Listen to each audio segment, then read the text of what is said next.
कहानी का नाम है कन्यादान और कत्ल की चाल। ये कहानी है एक ऐसे घर की जहां एक तरफ शादी की तैयारियां जोरों पर थीं, तो दूसरी तरफ राज झूठ पर बदले की आग दबी हुई थी। घर के मुखिया बापजी एक ऐसे व्यक्ति थे जिनका फैसला ही आखिरी होता था।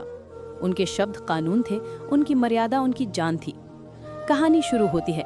शहर में चहल पहल थी, घर को फूलों से सजाया गया था। शादी का माहौल था।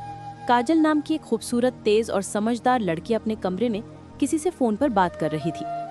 हाय डार्लिंग, उसने कहा, मैं काम पर हूँ, आज खाना नहीं खा पाऊंगी।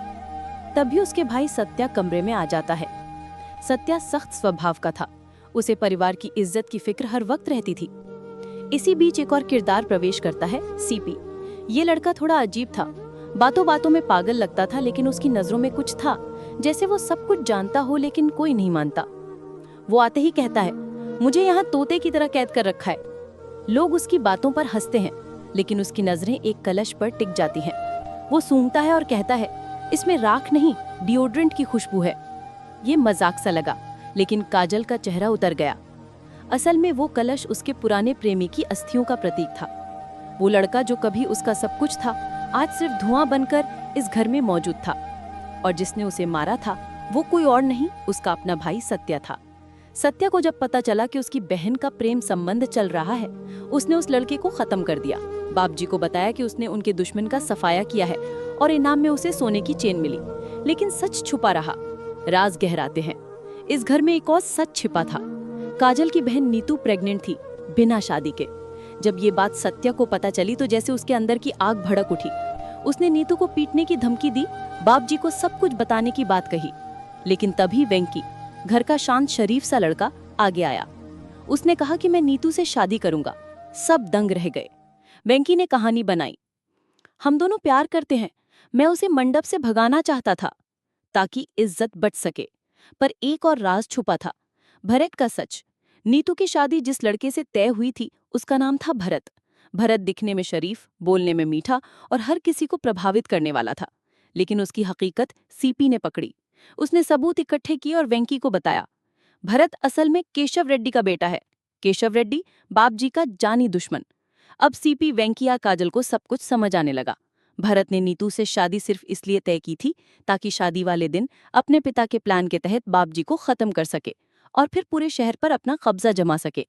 उधर भरत के असली बाप यानी केशव रेड्डी अपने लोगों से कहता है, पहले भरत पर हमला करो ताकि चंद्रकला को शक ना हो, फिर बापजी को खत्म कर दो।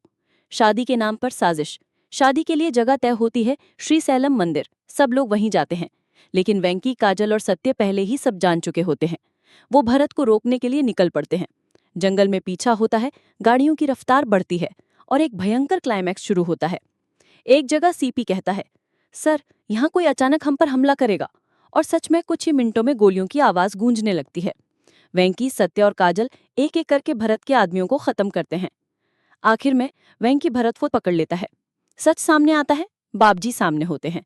वेंकी भरत की सच्चाई सामने लाता है, सबूत, बातें और वो सच्चाई जो छुपी रही। बापजी का चेहरा सख्त हो जाता है। वो भरत को झिड़कते हैं, हमने तुम्हें दामाद मानकर इज्जत दी और तुमने हमें मिटाने की साजिश की। बापजी भरत को घर से निकाल देते हैं। अब बापजी खुद नीतू और वेंकी की शादी करवाते हैं। उनका दिल हल्का हो चुका था। उन्होंने खुद कहा, अगर मैं इसका कन्यादान नहीं करता तो मेरी आत्मा अधूरी रह जाती। उधर काजल और वेंकी अब नजदीक आ चुके थे। इस भयंकर तूफान ने उन्हें एक दूसरे के और करीब ला दिया था। सीपी पार्टी देता है, सब हंसते हैं, गले मिलते हैं। पर कहानी खत्म नहीं होती। भरत वापस अपने पिता यानी केशव रेड्डी के पास जाता है। उसका चेहरा गुस्से से भरा होता है। मैं अमेरिका में खुश था, यहाँ कर मैं धोबी का कुत्ता बन गया, न घर का न घाट का। रेड्डी उसे देखकर मुस्कुराता है, अब नहीं बेटा, अब तू मेरे साथ है। इस बार कोई शादी नहीं, सीधा युद्ध होगा।